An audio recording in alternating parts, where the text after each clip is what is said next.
성도 여러분 안녕하십니까? 오늘날 기독교에 두 그리스도가 존재합니다. 한쪽에는 우리와 같은 그리스도가 계시고 우리의 형제 되신 그리스도가 계십니다. 그러나 다른 쪽에는 우리와 다른 그리스도가 있는 것입니다. 우리의 모본이 될 수 없는 그리스도가 있는 것입니다. 그래서 수많은 사람들이 이 두 그리스도 사이에서 내가 어떤 그리스도를 믿고 섬겨야 할지 혼돈하고 있는 것입니다. 그래서 이번에 우리는 성육신에 대한 말씀을 살펴보려고 합니다. 사랑하는 형제 자매 여러분, 성육신 진리는 중요합니다. 우리가 어떤 예수를 믿는가를 결정하는 중요한 진리가 이것입니다. 성령께서 이번 기회에 저와 여러분에게 사람의 아들 인자가 누구인지 보여주시길 간절히 바랍니다.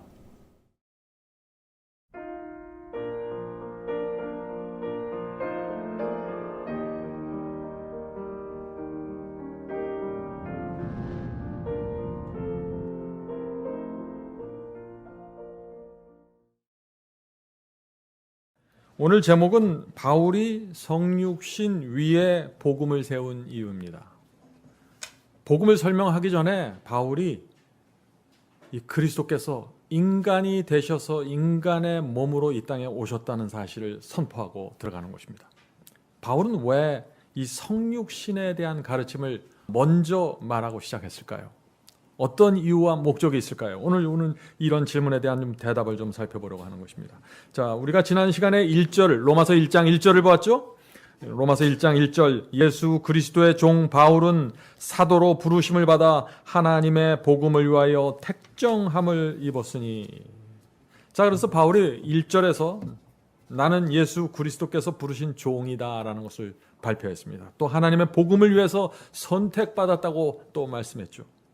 그리고 나서 2절과 3절을 얘기하는데 바울이 여기서 무엇을 말할까요? 제가 말씀드렸죠. 바울은 로마서를 쓰는데 철저하게 의도와 목적을 갖고 쓰고 있다고요.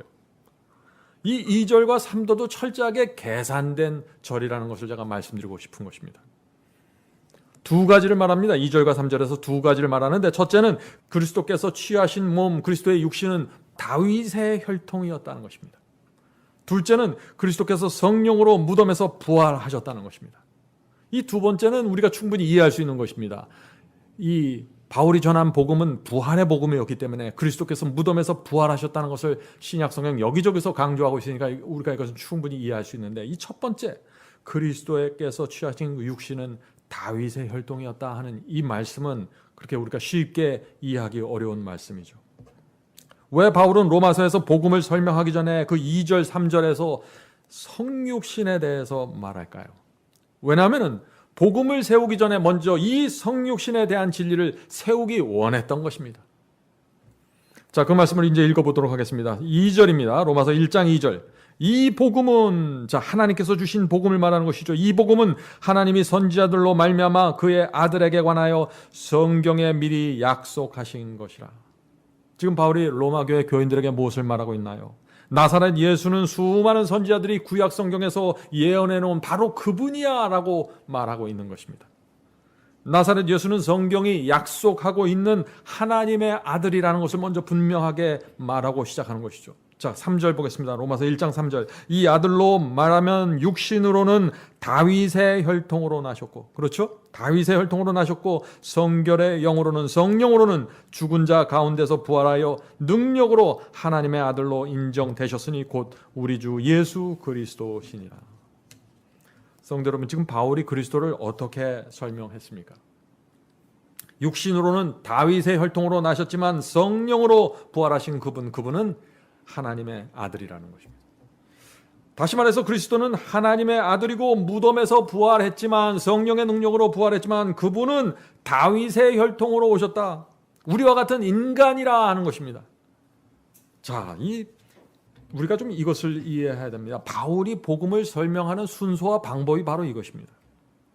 이 그리스도께서 다윗의 혈통에서 태어나셨다 하는 것이 무슨 뜻일까요? 두 가지 의미가 있습니다. 첫째는 예수께서 다윗의 혈통으로 태어났다 하는 것은 메시아의 족보에 대한 구약 성경의 예언을 정확히 성취시키면서 이 땅에 오셨다는 것이죠.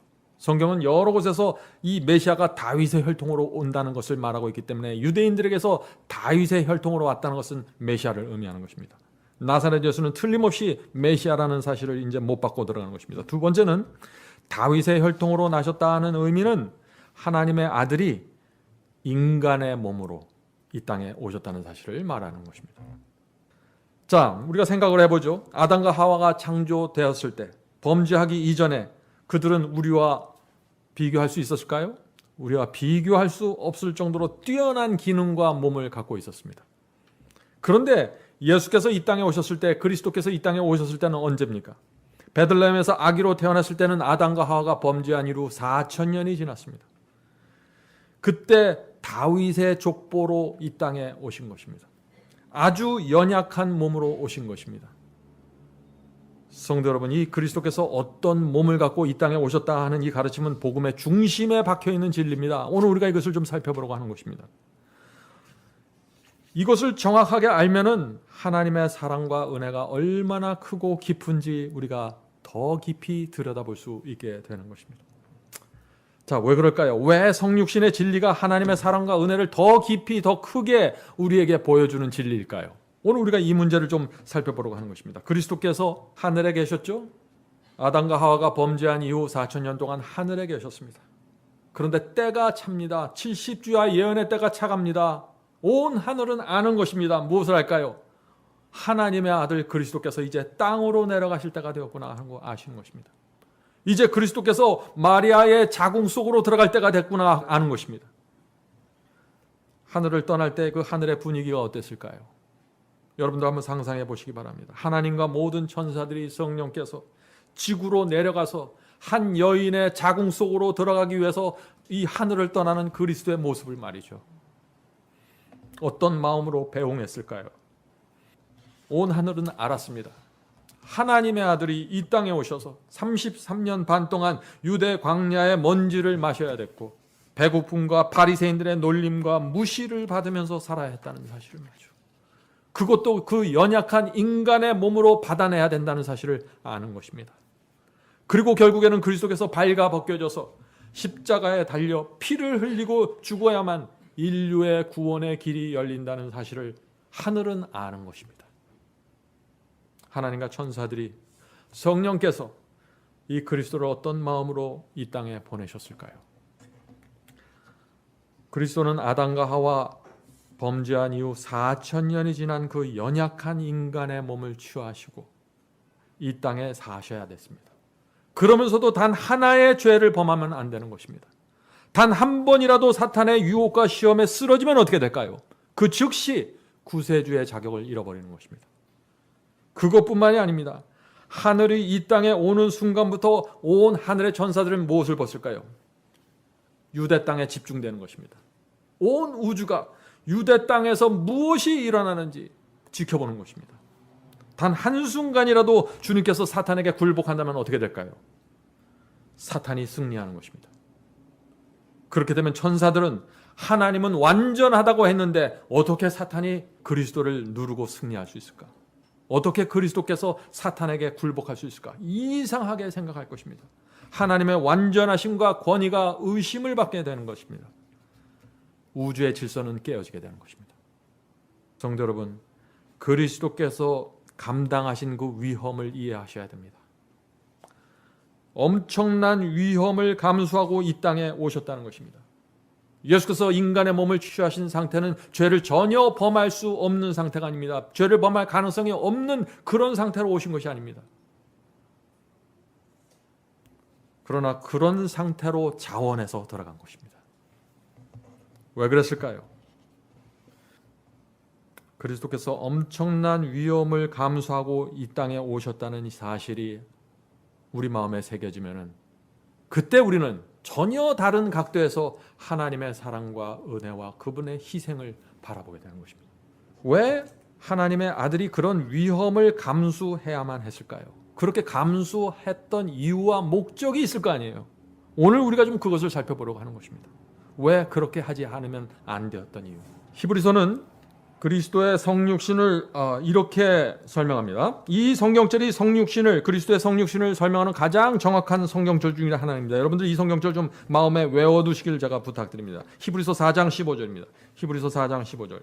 우리에게 있는 대제사장은 그리스도를 말하는 거죠. 우리에게 있는 대제사장은 우리의 연약함을 체휼하지 아니하는 자가 아니요 모든 일에 우리와 한결같이 시험을 받은 자로 돼 죄는 없으시니라. 한 문장으로 그리스도의 성육신을 이렇게 단순하고 명백하게 말씀할 수 있을까요? 그리스도는 우리의 연약함을 정확하게 체험하셨다고 했습니다. 모든 일에 우리와 똑같이 시험을 받았다고 했습니다. 그러면서도 단 하나의 죄도 범하지 않음으로써 구세주의 권위를 확보하신 것입니다. 만일 예수께서 죄를 범하면 어떻게 될까요? 우리는 이 우주 속에서 또 다른 대속주를 찾을 수 없는 것입니다. 그것으로 끝나는 것입니다. 왜냐하면 천사와 같은 피조물들은 인류의 죄에 대한 대속제물이 될 수 없습니다. 오직 창조주의 죽음만이, 창조주의 희생만이 죄의 삭슨 사망이라는 하늘의 법, 율법의 요구를 만족시킬 수 있기 때문이죠. 성도 여러분 한번 생각해 보세요. 사탄과 악령들은 어땠을까요? 이제 때가 차 가는데 그리스도께서 하늘을 떠나서 이 땅에 그 구약 성경의 예언대로 이 땅에 오실 것을 알고 준비하고 있었을까요? 당연히 그랬겠죠. 하나님의 아들이 연약한 인간의 몸으로 오실 것을 알았을까요? 당연히 알았을 것입니다. 그것이 하나님과 사탄 사이에 벌어지는 전쟁의 중요한 이슈이기 때문에 모를 수가 없는 것이죠. 이 하나님의 아들이 아기가 돼서 마리아의 몸에서 나온다는 것은 사탄에게는 최고의 기회가 되는 것입니다. 그렇지 않겠습니까? 예수께서 이 땅에 계시는 그 33년 반 동안 총공격을 할 수 있는 시간과 기회가 사탄에게 주어지는 것입니다. 이런 엄청난 위험을 갖고 예수께서 이 땅에 오셔야 됐던 이유가 도대체 무엇일까요? 저와 여러분을 구원하기 위해서는 그 방법밖에 없는 것입니다. 다른 방법이 없는 것이에요. 만일 예수께서 단 하나의 죄라도 범하면 지구를 구할 수 있는 구세주는 영원히 사라지게 되는 것입니다. 그러면 어떻게 되는 것일까요? 예수 그리스도의 재림도 없는 것입니다. 의인의 부활도 없는 것이에요. 사탄은 지구를 영원한 자기의 것으로 만들게 되는 것입니다. 그러므로 하나님의 아들이 이 땅에 오셨을 때 온 우주의 눈들은 유대 땅으로 집중될 수밖에 없었던 것이죠. 그래서 이 사탄이 아기 예수가 태어나는 순간부터 무서운 공격을 시작했던 것입니다. 여러분도 그 이야기를 잘 아시죠? 베들레헴에 있던 2살 이하의 남자애를 모두 죽이라는 명령이 내려진 이유가 바로 여기에 있는 것입니다. 자, 그런데 우리는 여기서 좀 중요한 질문을 좀 생각해 보아야 합니다. 바울은 로마서 복음을 시작하는 1장 처음부터 왜 그리스도께서 다윗의 혈통으로 오셨다는 점을 강조하는가, 지목했는가 하는 것을 좀 생각해 보는 거죠. 그리스도께서 우리와 같은 육신으로 오셨다는 사실을 말하고 싶었던 것이죠. 자, 성경이 그리스도의 성육신에 대해서 무엇이라고 얘기하고 있는지 우리가 좀 살펴볼 필요가 있는 것입니다. 그래서 히브리서 2장 14절 그리고 16절부터 18절을 킹 제임스 성경으로 좀 읽어보도록 하겠습니다. 14절입니다. 자녀들이 피와 살을 나누는 것 같이 그 역시 그리스도 역시 같은 모양으로 동일한 것을 함께 나누는 자가 되심은. 자, 이 말씀이 무슨 뜻인가요? 자녀들이 부모의 살과 피를 나누어 받는 것처럼 그리스도도 우리와 같은 피와 살을 나누어 받았다는 이 말씀. 자, 이 말씀이 무슨 뜻입니까? 그 뒤에 계속해서 이어집니다. 진실로 그분께서는 자기 위에 천사의 본성을 취하지 아니하시고, 예수께서는 이 땅에 천사의 본성을 갖고 오지 않았던 것이죠. 천사들의 본성을 취하지 아니하시고 자기 위에 아브라함의 씨를 취하셨도다. 자, 예수께서 아브라함의 씨를 취하셨다 했는데 이 말씀이 무슨 뜻입니까? 아브라함의 혈통을 취하셨다는 것이죠. 요새 말로 말하면. 로마서에서는 다윗의 혈통을 취했다고 했는데 지금 히브리서에는 아브라함의 씨를 받았다고 지금 말하고 있는 것입니다. 다 동일한 의미죠. 성도 여러분, 왜 성경은 예수께서 그리스도께서 우리와 같은 인간의 혈통으로 오셨다는 사실을 왜 이렇게 강조할까요? 그 이유와 목적이 중요하다는 것입니다. 자, 17절 보겠습니다. 17절. 그러므로 저가 범사에, 자, 범사는 뭔가요? In everything입니다. 모든 일에 형제들과 같이 되심이 마땅하도다. 하나님의 아들이 이 땅에 오셨는데 형제들과 모든 일에 같이 되었다고. 그런 인간으로 오셨다는 것입니다. 다시 말해서 우리와 같은 육신을 취하셨다는 것이죠. 왜 우리와 같은 육신을 취하셨을까요? 이제 질문에 대한 대답을 이제 제가 드리겠습니다. 우리의 모본이 되기 위해서 그렇게 하셨던 것입니다. 저와 여러분에게 이렇게 죄를 이기고 이렇게 유혹이 오면 이렇게 대항하는 거야 라는 걸 보여주기 위해서 예수께서 우리의 모본으로 우리의 육신을 갖고 오셨다 하는 것입니다. 얼마나 감사합니까? 그래서 여러분이 시험과 유혹을 받을 때마다 그리스도를 생각할 수 있는 것입니다. 그리스도께서 내 입장이었다면 어떻게 하셨을까? 그렇게 생각할 수 있다는 것입니다. 다시 말해서 예수께서 죄와 유혹에 싸우는 데 있어서 우리보다 유리한 입장에서 싸우지 않았다는 것입니다. 성도 여러분, 예수께서 우리와 같은 몸, 우리와 같은 입장에서 죄와 싸우셨다는 것이 왜 중요할까요? 만일 예수께서 우리와 다른 몸을 갖고 있고 우리보다 유리한 입장에서 죄와 싸우셨다면 어떻게 될까요? 우리는 더 이상 예수님을 바라볼 필요가 없는 것이죠. 모본으로서 말이죠. 예수께서 우리의 모본이 아니라면 우리는 그분의 발자취를 따라가려고 할 필요도 없는 것입니다. 죄와 유혹을 대항하기 위해서 투쟁할 필요도 없는 것입니다. 누구든지 나를 따르려거든 자기를 부인하고 십자가를 매라는 이 주님의 말씀도 전혀 의미가 없고 가치가 없는 말씀으로 전락이 되어버리는 것이죠. 문제가 이제 무엇인지 보이십니까? 성경 전체가 흔들리게 되는 것입니다. 17절 보겠습니다. 17절. 왜냐하면 이는 하나님의 일에 자비하고 충성된 대제사장이 돼요. 예수께서 왜 모든 일에 형제들과 같이 되셔서 인간이 되셨냐 하면은 그 이유가 뭐예요? 모든 일에 자비롭고 충성된 대제사장이 되기 위해서. 첫 번째는 뭐예요? 모본이 되기 위해서 그러셨는데, 두 번째는 뭐예요? 대제사장이 되기 위해서 인간이 되셨다 하는 것입니다. 충성된 대제사장이 되어 백성의 죄를 구속하려 하십니다. 충성스러운 대제사장 말이죠. 그냥 대제사장이 아니라 충성스러운 대제사장. 자, 충성스럽다는 것이 뭔가요? 흔들리지 않는다는 것입니다. 예수께서 우리의 시험과 고통을 우리 입장에서 당해보았기 때문에 사탄이 죄를 용서받은 죄를 고백하는 의인들을 사람들을 그렇게 고소하고 공격해도 예수께서는 충성스럽게 우리를 위해서 변호해 주신다는 것입니다. 성도 여러분, 이게 얼마나 큰 복음입니까? 예수께서 충성스러운 대제사장이 되기 위해서 우리와 같은 육신으로 오셨다 하는 이 성육신의 진리는 굉장히 중요한 것이죠. 예수께서 우리와 같이 오셔야만 하늘에서 대제사장으로 봉사하시는 사역이 아주 분명해지는 것입니다. 자, 하늘 대제사장의 사역이 무엇일까요? 우리가 죄를 고백하는 기도를 드리죠. 우리의 기도가 하늘로 올라갑니다. 하늘 성소에서 대제사장으로 사역하시는 그리스도께 전해집니다. 죄를 중보하고 시험받는 자를 도와주는 그리스도께 전달됩니다. 충성스러운 대제사장이 우리의 기도를 받으시고 하늘 아버지 앞에 나가 당신의 피를 보이면서 주여, 제가 이 땅에서 당했던 그 고통 그대로 지금 이 영혼이 당하고 있습니다. 주여, 이 죄인이 죄를 고백하고 죄 사함을 원하오니 받아주시옵소서. 그 변호사의 호소가 하늘 재판장의 마음을 흔들 수 있을까요? 흔들 수 있는 것입니다.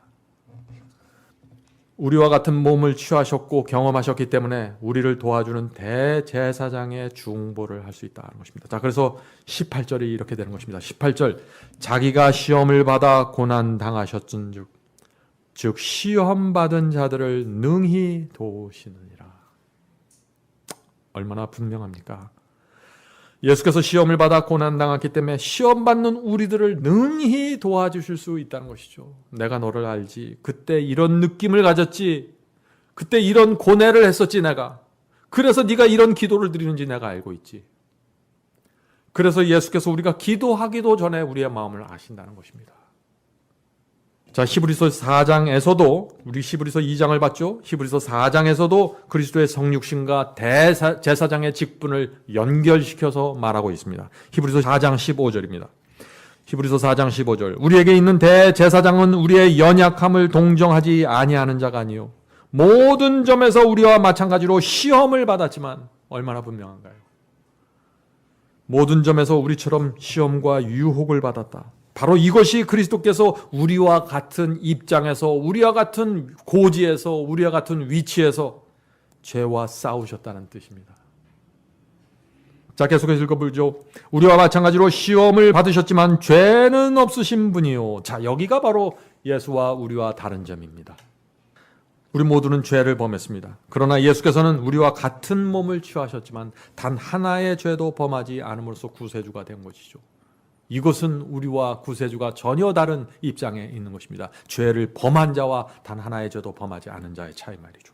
자, 계속해서 읽어보죠. 그러므로 우리가 긍휼하심을 받고 때를 따라 돕는 은혜를 얻기 위하여 은혜의 보좌에 담대히 나아갈 것이니라. 왜 우리가 은혜의 보좌에 담대히 나갈 수 있다고 했습니까? 그 이유가 어디에 있다고 했어요? 그리스도께서 우리의 연약함을 체휼했기 때문에. 그래서 우리가 주 앞에 나가 고백할 때마다, 죄를 고백할 때마다 우리를 불쌍히 여겨주시는 것입니다. 예수께서도 이 사탄의 공격 때문에, 시험과 유혹 때문에, 바리새인들의 공격 때문에 밤마다 나가서 울면서 기도했던 장면을 우리가 알 수 있지 않습니까? 주께서는 우리와 같은 입장에서 죄를 마주보고 사셨기 때문에 우리가 어떤 고민, 어떤 시험 당하는지 아신다 하는 것입니다. 성도 여러분, 예수께서도 우리와 같은 육신을 갖고 이 세상에 살면서 우리와 같은 시험과 유혹을 받았다 하는 이것이 우리에게 얼마나 큰 위로가 됩니까? 우리가 사탄의 공격을 받을 때 얼마나 힘든지 안다는 것입니다. 그래서 시험과 유혹을 받을 때마다 담대히 우리가 주 앞에 나가, 중보자 앞에 나가 도와달라고 간구할 수 있는 것입니다. 은혜를 주십시오. 능력을 주십시오. 2000년 전에 주께서 받으셨던 그 파워가 필요합니다. 이렇게 기도할 수 있는 것입니다. 성도 여러분, 바로 여기에 오늘날 기독교가 놓치고 있는 복음의 능력이 있다는 것입니다. 이것을 놓쳐버렸어요. 예수께서 우리의 모본이 되신다는 이 진리가 무너지면서 성도의 승리가 사라졌습니다. 강조점이 사라졌어요. 죄인의 기도를 자비와 불쌍히 여기심으로 받는다는 그 하늘 대제사장의 마음과 동정과 은혜가 사라져버리고 말았습니다. 그래서 십자가에서 구원이 다 이뤘다. 십자가만 믿으면 그냥 구원받는 것이다. 한번 회개하고 구원받으면 더 이상 흔들리지 않는다. 이런 이상한 복음들이 기독교 안으로 쏟아져 들어오게 된 것이죠. 성도 여러분, 그리스도의 성육신의 이 진리가 얼마나 중요한 가치를 갖고 있는지 여러분들 보이십니까? 제가 한 말씀을 좀 읽어드리겠습니다. Life of Jesus 49페이지입니다. Life of Jesus 49페이지. 아담이 에덴에서 죄를 짓지 않았을 때라도 하나님의 아들이 인성을 취하시는 것은 거의 무한한 굴욕이 되었을 것이다. 자, 이 말씀이 무슨 뜻입니까? 예수께서 아담이 범죄하기 이전에, 그러니까 하나님께서 창조하셨을 그런 순결한 인성과 죄의 영향이 전혀 없는 몸을 취하셨다고 할지라도 하나님의 아들이 인간으로 나타나는 것은, 인간으로 태어난다는 것은 무한한 굴욕이 되었을 것이다 하는 얘기죠. 그런데 계속해서 읽어보죠. 그런데 예수께서는 인류가 4000년간 죄로 말미암아 연약하여진 때에 인성을 취하셨다. 사람의 몸을 취하셨다는 것입니다. 예수께서는 아담의 모든 자녀들과 같이 유전 법칙이 끼쳐온 결과를 받으셨다. 그래서 제가 다윗의 유전자를 받으셨다는 표현을 쓰는 것입니다. 모든 자녀들과 같이 유전 법칙이 끼쳐온 결과를 받으셨다. 이러한 결과가 어떠하였는지는 예수의 육신의 조상들의 역사 가운데 드러나 있다. 그는 이러한 유전을 지니고 우리의 슬픔과 시험을 당하시고 우리에게 죄 없는 생애의 모본을 보여주시기 위하여 오셨다. 얼마나 분명한 말씀입니까? 오늘날 기독교에 이 가르침이 사라졌다는 것이에요. 그래서 교회가 부패하고 무너지게 된 것입니다. 성육신의 진리의 초점이 어디에 맞춰 있습니까? 오늘날 기독교에서 많이들 성육신에 대해서 말하죠. 그러나 성육신의 가르침이 중요한 이유와 그 초점이 지금 성경이 무엇을 말하고 있나요? 우리의 모본이라는 데 맞춰져 있는 것입니다. 오늘날 기독교에서 그리스도께서 우리의 분명한 모본이 되신다는 것을 제시하지 못하고 있는 것입니다. 강조하지 않는 것입니다. 그래서 예수는 저 하늘 멀리 있는 분이고 나는 이 땅에서 고생하면서 죄를 범하면서 죄를 물 마시듯이 마시면서 살아갈 수밖에 없는 그런 복음이 오늘날 기독교를 점령하고 있다는 것입니다. 오늘날 기독교 전체가 이렇게 믿고 있죠. 그리스도는 우리와 다르므로 그분은 승리할 수 있었지만 우리는 승리할 수 없다. 여러분들 이런 이야기 많이 들어보셨을 것입니다. 그래서 오늘날 기독교가 또 이렇게 얘기하는 것입니다. 인간은 하나님의 말씀에 순종할 수 없고 죄를 이길 수 없기 때문에 믿음으로만 은혜로만 구원받을 수밖에 없는 것이다. 이런 가르침이 기독교를 뒤덮고 있는 것이죠. 결국 사탄은 교회 안에서 성공한 것입니다. 주께서 걸어가신 그 좁은 길을 걸어가라는 그리스도의 복음을 사라지게 만드는 데 성공했기 때문이죠. 예수께서 우리의 모본이 되지 못한다 그러면 주께서 가신 길 우리 갈 수 없어요. 나를 따라오라고 말씀하실 수도 없는 것입니다. 성도 여러분, 이 성육신의 진리가 중요한 또 하나의 이유가 있습니다. 자, 그것이 무엇일까요? 그것은 이 성육신에 대한 가르침은 마귀의 입을 완전히 막아버릴 수 있는 진리입니다. 무엇이요? 이 성육신의 진리는 마귀의 입을 완전히 막아버릴 수 있는 진리입니다. 자, 히브리서 2장 14절 보겠습니다. 히브리서 2장 14절입니다. 자녀들은 혈육에 함께 속하였음에 그도 그리스도도 또한 한 모양으로 혈육에 함께 속하심은, 자, 무슨 말인가요? 그리스도께서 우리와 같은 혈육을 가진 이유가 무엇인가 하는 얘기죠. 혈육에 함께 속하심은 사망으로 말미암아 사망의 세력을 잡은 자 곧 마귀를 없이 하시며, 이 말씀이 무슨 뜻입니까? 예수께서 우리와 같은 육신으로 오신 이유가 뭐예요? 마귀를 없이 하기 위해서, 마귀를 멸망시키기 위해서 오셨다는 것입니다. 이 말씀이 무슨 뜻일까요? 성육신이 왜 마귀를 없앨 수 있을까요? 마귀는 처음부터 피조물은 하나님의 말씀과 법을 지킬 수 없다고 주장했습니다. 그래서 자기도 하나님의 말씀 있는 그대로 따라갈 수 없다고 주장하는 것입니다. 마귀는 이렇게 주장하는 것입니다. 하나님, 나도 피조물인데 하나님의 말씀에 순종할 수 없습니다. 그래서 아담과 하와도 피조물이기 때문에 순종하지 못했던 것입니다. 그리고 아담과 하와의 수많은 자손들이 하나님의 말씀과 계명에 순종하지 못한 것입니다. 지금 사탄이 뭘 얘기하는 것이에요? 이런 죄의 역사는 내 책임이 아니라 하나님의 책임이라고 지금 얘기하고 있는 거예요. 계속 읽어보죠. 그러므로 문제는 율법을 만드신 하나님께 있는 것이지 나와 사람들에게 있는 것이 아닙니다. 하나님께서 법을 잘못 만드신 것이 이 모든 문제의 원인입니다. 이것이 사탄의 고소였습니다. 이 주장을 막으려면 어떻게 해야 돼요? 그래서 오늘 바울이 복음을 시작하면서 그리스도께서 다윗의 혈통으로 오셨다고 먼저 선포하는 것입니다. 사탄의 이런 주장과 기만을 드러내기 위해서 예수께서 우리와 같은 육신을 취하시고 이 땅에 오심으로써 온 우주를 향해서 이 육신을 가진 인간들도 죄를 이길 수 있다는 증거를 제시해내야 되는 것이죠. 피조물이 하나님의 말씀과 계명에 순종할 수 있다는 사실을 예수께서 당신의 몸으로 증명해 보이셔야 되는 것입니다. 그러므로 그 몸은 어떤 몸이어야 돼요? 여러분과 저의 몸이어야 돼요. 다른 몸이면 안 돼요. 아무 의미가 없는 것입니다. 그래서 이 성육신을 통해서 마귀의 그 거짓말하는 입을 막으실 수 있다는 것입니다. 성도 여러분, 그러므로 누구든지 인간 피조물은 죄를 이길 수 없다 하는 이런 의심이 들 때마다 그분의 생애와 그리스도의 생애와 승리를 우리가 바라봐야 하는 것입니다. 혹시 여러분이 죄를 범했습니까? 즉시 나가서 우리의 연약함을 동정하시는 구세주, 대속주, 중보자, 대제사장 앞에 죄를 고하십시오. 우리의 고통과 연약함을 아시는 그분이 우리를 불쌍히 여기시고 죄를 받아주실 것입니다. 그러나 여러분이 유혹과 시험 앞에 서 있을 때, 마음이 흔들릴 때 나와 같은 입장에서 사셨던 그리스도를 바라보아야 한다는 것입니다. 그것이 바울이 전하는 지금 복음의 핵심이에요. 성경이 그리스도의 이 투쟁과 삶을 어떻게 말하는지 잘 들어보시기 바라요. 이 겟세마네 동산에서 예수께서 드리셨던 이 기도를 한번 보시기 바랍니다. 마태복음 26장 38절부터 39절입니다. 마태복음 26장 38절 39절. 이에 말씀하시되 내 마음이 심히 고민하여 죽게 되었으며. 자, 이제 십자가로 가야 되는 것입니다. 겟세마네 동산입니다. 너무나 괴로운 것입니다. 인간이시기 때문에 괴로운 것이죠. 계속해서 읽어보죠. 너희는 여기 머물러 나와 함께 깨어있으라 하시고 조금 나가서 얼굴을 땅에 대시고 엎드려 기도하여 가로사대 내 아버지여 만일 할만하시거든 이 잔을 내게서 지나가게 하옵소서. 이 말씀이 무슨 뜻입니까? 예수님의 육신 속에서 올라오는 생각들은 십자가로 가고 싶지 않다는 것입니다. 예수께서 예수님의 몸속에서 올라오는 느낌과 감정은 가고 싶지 않다는 것입니다. 고난의 잔을 피하고 싶다는 것입니다. 그래서 이 잔을 내게 지나가게 하옵소서.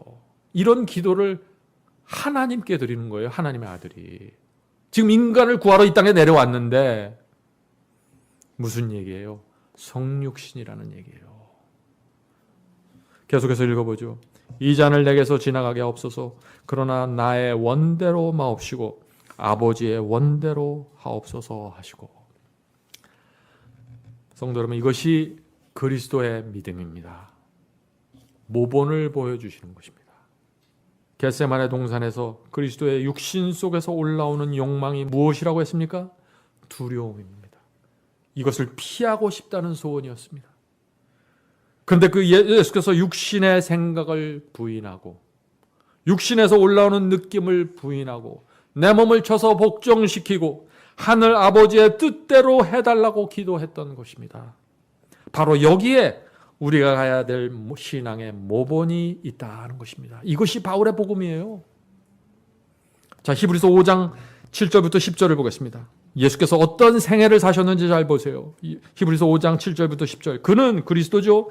그리스도는 육체에 계실 때 자기를 죽음에서 능히 구원하실 이에게 심한 통곡과 눈물로 간구와 소원을 올렸고 그의 경외하심을 인하여 들으심을 얻었느니라. 성도 여러분, 이것이 인간 예수의 모습이었습니다. 오히려 우리보다도 더 간절하게 매달린 그리스도의 모습이 여기 나타나지 않습니까?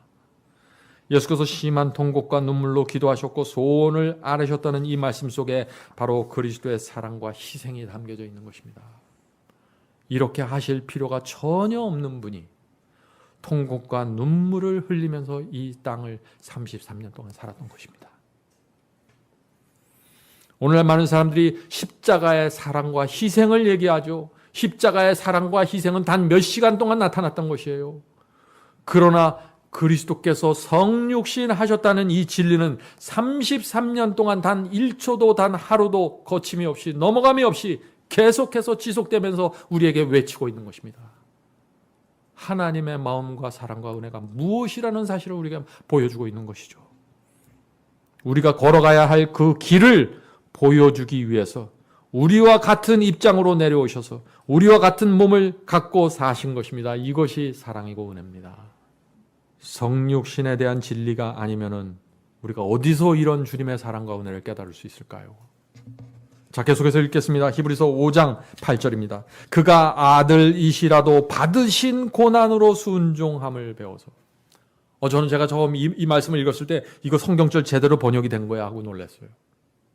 하나님의 아들인데 고난을 통해서 순종을 배웠다는 게 이게 도대체 무슨 말씀이에요? 예수님의 순종은 로봇처럼 자동적이고 당연한 것이 아니었다는 것입니다. 고난을 통해서 순종을 배우셨어요. 모본입니다. 이 말씀 속에 그리스도의 고뇌가 담겨져 있는 것이에요. 이것이 그리스도의 사랑과 은혜가 아니면 무엇입니까? 성육신에 대한 진리 속에 하나님의 은혜와 사랑이 깊이 새겨져 있는 것입니다. 여러분들 이것을 놓치면 안 돼요. 은혜와 사랑은 십자가에만 있는 것이 아니에요. 많은 사람들이 그 십자가에 달렸던 몇 시간 속에 있는 그 그리스도의 육신적인 고통, 가시관, 손발에 박힌 못 이것만 생각하는데 그게 다가 아니에요. 그것보다 훨씬 더 크고 깊은 진리가 예수님의 생애 속에 담겨져 있는 것입니다. 그리스도의 생애 하루하루가 은혜였고 희생이었고 사랑을 외치고 있는 것이죠. 성육신에 대한 진리를 알아야 예수님의 생애가 보이는 것입니다. 자, 계속해서 읽어보죠. 히브리서 5장 8절입니다. 그가 아들이시라도 받으신 고난으로 순종함을 배워서 온전하게 되었은즉 자기를 순종하는 모든 자에게 영원한 구원의 근원이 되시고 하나님께 멜기세덱의 반차를 쫓은 대제사장이라 칭하심을 받았느니라. 성도 여러분, 주께서 하늘 대제사장으로 칭함을 받을 수 있었던 이유와 근거가 어디예요? 성육신입니다.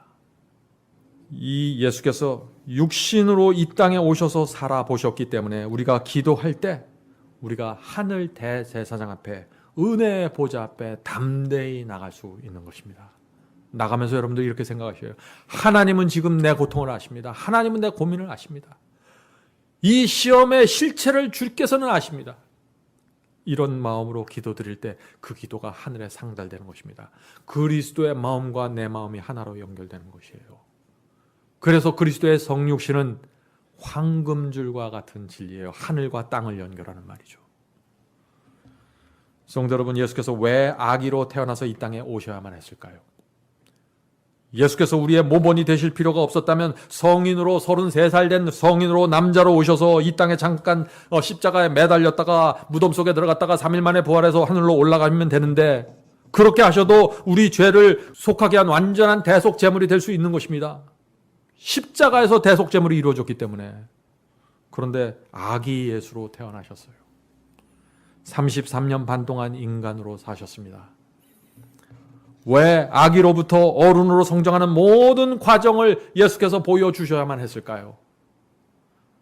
당신을 따르는 성도들에게, 좁은 길을 통해서 나를 쫓아오는 성도들에게, 그리스도를 쫓아오는 성도들에게 모본을 보여주기 원하신 것입니다. 그리고 두 번째 목적은 하늘 성소의 대제사장으로서 성도들의 기도의 의미와 아픔을 이해하기 위해서, 그들을 위로하기 위해서 성육신 하셨다는 것입니다. 우리가 이런 사랑과 희생을 이해할 수 있을까요? 만일 우리가 이것을 이해할 수 있고 조금이라도 느낄 수 있다면 우리는 전혀 다른 그리스도인으로 살아가게 될 것이다 하는 것입니다. 피조물은 순종할 수 없다는 이 사탄의 주장을 무너뜨리기 위해서 인간이 되셨다는 것입니다. 33년 동안 사셨던 것입니다.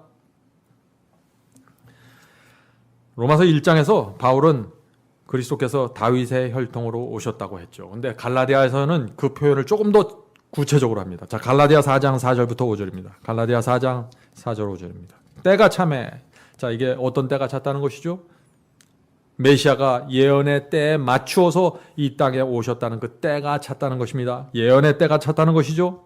때가 참에 하나님이 그 아들을 보내사 여자에게, 마리아에게 나게 하시고, 율법 아래 나게 하신 것은 율법 아래 있는 자들을 속량하시고 우리로 이 아들의 명분을 얻게 하려 하심이니라. 얼마나 분명합니까? 바울은 예수께서 율법 아래 태어나신 이유가 무엇이라고 했나요?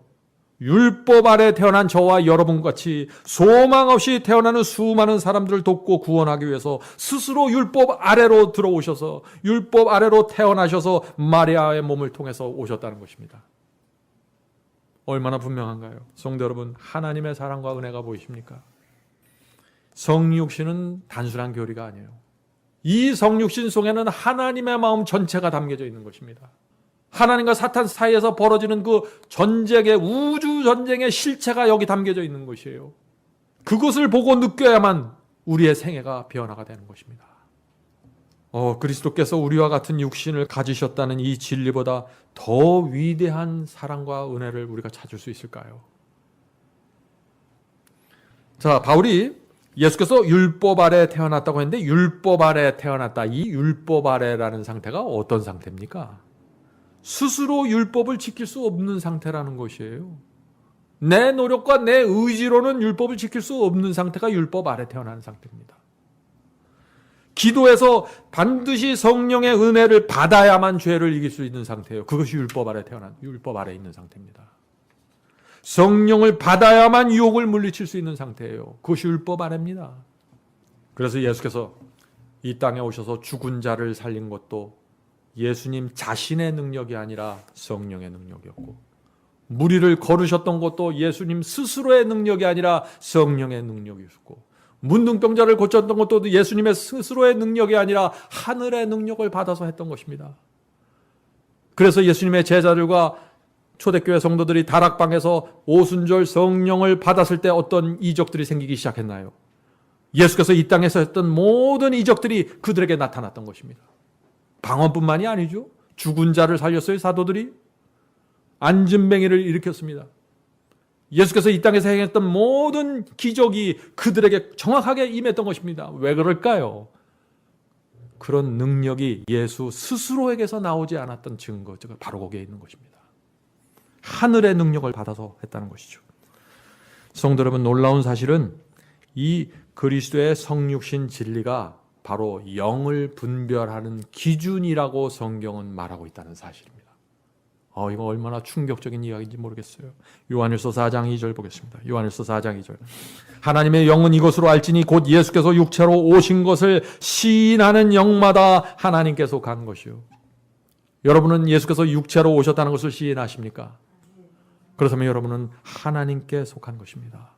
계속해서 읽어보죠. 예수를 시인하지 아니하는 영마다, 예수의 성육신을 시인하지 하는 영마다 하나님께 속한 것이 아니니 이것이 곧 적그리스도의 영이라. 성도 여러분, 예수께서 성육신 하셨다는 말만 해갖고 되는 게 아니에요. 그 성육신의 실체가 무엇인지를 정확하게 파헤치셔야지. 그 성육신의 실체가 히브리서에서 말하는, 로마서 1장에서 말하는 바로 그 말씀과 정확하게 일치해야 된다는 것이에요. 예수께서 육체로 오신 것을 시인하지 않은 영은 하나님께 속하지 않고 적그리스도의 영이다 하는 이 말씀은 얼마나 강력한 말씀입니까? 왜 사도 요한이 이런 엄청나게 강력한 표현을 지금 이 주제에 대고 적용하고 있을까요? 왜냐하면 예수께서 우리와 같은 육신을 취하지 않으셨다고 누군가 가르치면은 그 사람은 그리스도를 인류와 상관없는 분으로 만드는 사람이기 때문에 그런 것입니다. 예수의 몸과 우리 몸이 다르다고 말하는 것은 그 사람이 아무리 성육신이라는 그 교리적인 단어를 사용할지라도 아무 의미가 없다는 것이에요. 예수님의 몸과 우리 몸이 다르면 그분은 우리의 모본이 전혀 될 수 없는 것이다. 그죠? 그렇게 되면 하나님의 아들이 이 땅에 아기로 태어난 이유와 목적도 영원히 사라지는 것입니다. 사탄의 입을 막을 수도 없는 것이에요. 그래서 사탄이 중세기부터 천주교회를 통해서 이 성육신 진리를 무너뜨렸다는 것이 아닙니까? 제가 두 복음의 충돌에서 이 문제를 자세하게 말씀드렸죠. 역사적으로. 자, 요한에서 7절에도 그 말씀이 있습니다. 요한에서 7절입니다. 미혹하는 자가 세상에 많이 나왔으니. 자, 미혹하는 자가 세상에 많이 나왔다고 했는데 어떤 사람들일까요? 계속해서 읽어보죠. 미혹하는 자가 세상에 많이 나왔나니 이는 예수 그리스도께서 육체로 임하심을 부인하는 자라. 이것이 미혹하는 자요 적그리스도니. 자, 이것보다 어떻게 분명하게 말할 수 있어요? 예수께서 육체로 임하셨다. 예수께서 우리와 같은 몸을 취하셨다. 이것을 부인하거나 인정하지 않는 어떤 가르침도 다 적그리스도의 영이라는 것입니다. 이미 사도 요한의 시대에 예수님은 우리와 다른 몸을 갖고 오셨다고 가르치는 미혹하는 영들이 있었다고 지금 경고하는 것이죠. 사도 시대에 나타났던 그 미혹하는 영이 중세기 천주교에 나타나서 그리스도의 육신을 우리와 전혀 다른 육신으로 만들어버렸습니다. 그리고 그 미혹하는 영이 말세 기독교 전체에 나타나서 지금 그리스도께서 우리의 모본이 되지 못하게 막고 있는 것입니다. 그리스도께서 충성스러운 대제사장이 되지 못하게 막고 있는 것입니다. 우리가 그것을 보지 못하게 막고 있는 것이에요. 성도 여러분, 미혹하는 영의 움직임 보이십니까? 성도 여러분, 바울은 로마서에서 그리스도를 우리의 맏형이라고 소개하고 있는 것입니다. 로마서 8장 29절에 있습니다. 로마서 8장 29절입니다. 이는 그리스도로 하여금 많은 형제 중에 맏아들이 되게 하려 하심이라. 예수께서 맏아들이고 우리는 그 동생들이라는 얘기죠. 그리스도는 하나님으로서 죄를 이긴 것이 아니라 우리의 맏형으로 죄를 이겼다는 것입니다. 우리의 맏형 때문에, 맏형이 되어주셨기 때문에 우리에게 승리할 수 있는 복음이 주어지게 되었다는 것입니다. 여러분들 아멘 하시겠습니까? 성육신의 이 가르침을 다룰 때 우리가 한 가지 좀 짚고 넘어가야 될 문제가 있습니다. 많은 사람들이 오해를 하기 때문에 제가 이걸 짚고 넘어가는 것입니다. 예수께서 취하신 육신은 틀림없이 우리와 같은 육신입니다. 그런데 예수께서는 성령으로 잉태하셨다고 했죠. 우리가 이 사실을 좀 놓치면 안 됩니다. 성령으로 잉태하셨어요. 그래서 그리스도의 마음은 하늘의 거룩한 마음이었습니다. 어떤 분들은 예수께서 우리와 같은 육신을 취하시며 그 마음도 죄로 오염되었다라고 말하는데 그것은 잘못된 생각입니다. 오해죠, 그거는. 예수님의 마음은 죄의 오염과 얼룩이 없는 순결한 마음이었습니다. 죄를 경험해 본 적이 없습니다. 또 예수님은 죄를 한 번도 범한 적이 없지만은 우리 마음에는 죄를 범한 많은 자국들이 남아 있는 것이죠. 그것이 예수님과 우리의 차이라고 말하면 되는 것입니다. 그래서 성경은 이 차이를 극복하기 위해서 한 가지 방법을 제시하고 있는데 그것이 뭐예요? 그것이 거듭남입니다. 새 마음을 받으라는 것입니다. 빌립보서 2장 5절에 있죠. 너희 안에 이 마음을 품으라. 이는 그리스도 예수의 마음이니. 성도 여러분, 예수께서 성령으로 잉태하신 것처럼 육신을 가진 우리도 성령으로 다시 태어나야만 예수께서 걸으셨던 그 길을 따라갈 수 있다는 것입니다. 얼마나 분명합니까? 그리스도는 모든 사람의 모본이 되는 것은 아닙니다. 그래서 바리새인의 모본이 아니에요. 그리스도는 거듭난 자의 모본입니다. 예수 마음을 받은 자의 모본입니다. 몸과 마음과 생애를 하나님께 드린 자들의 모본이 되는 것입니다.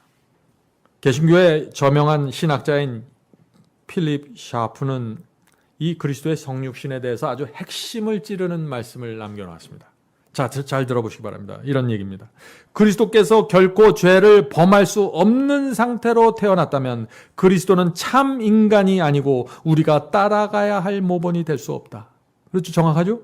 그렇게 될 경우에 그리스도께서 받은 시험들은 연극이 된다. 얼마나 분명한 말씀인가요? 예수께서 우리와 같은 인간이 아니었다면 모든 것은 연극이 되고 만다는 것입니다.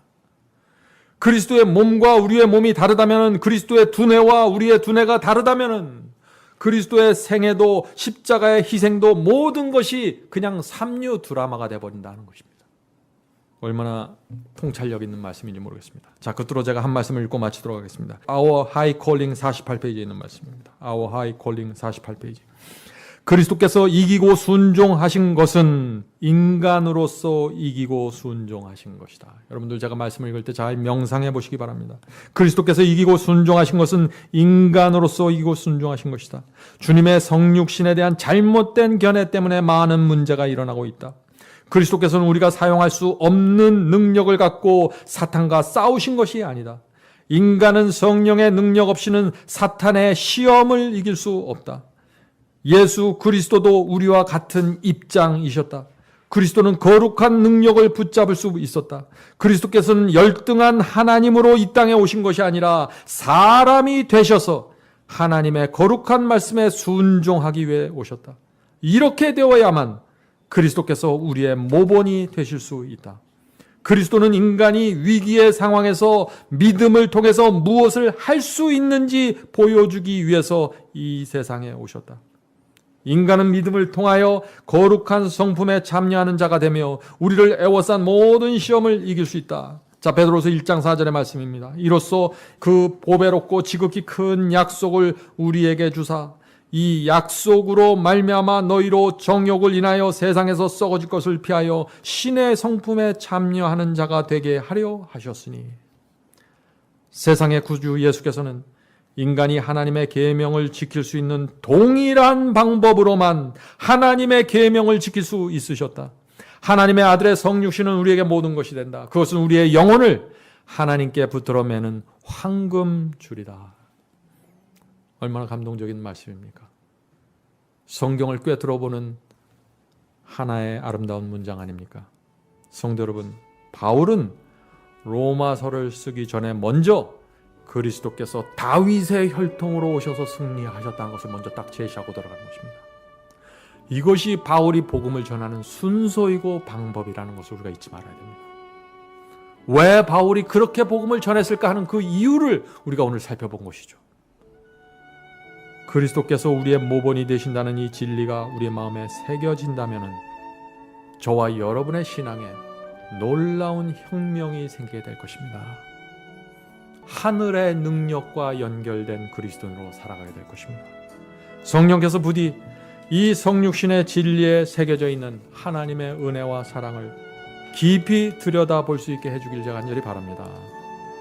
하늘에 계신 저희들의 아버지, 저희가 주님을 따라갈 수 있다는 희망을 보여주셔서 감사합니다. 그리스도의 성육신의 진리 때문에 저희가 그것을 볼 수 있게 되었습니다. 감사합니다. 성육신의 진리가 우리의 눈을 뜨게 해서 하늘에서 내려오는 새로운 빛을 볼 수 있도록 도와주시옵소서. 인간 되신 예수께서 이 땅에서 당하신 고통들, 배고픔 고통, 외로운 고통, 십자가에 달린 희생과 사랑, 그 모든 것이 이 성육신의 가르침을 통해서 저에게 분명하게 다가오고 세워지게 되었습니다. 하나님의 사랑과 희생이 진짜였다는 것을 저희가 알 수 있게 도와주셔서 감사합니다. 저에게 성령을 보내주셔서 오늘 배운 이 복음의 기둥이 저의 마음에 세워질 수 있도록 도와주시옵소서.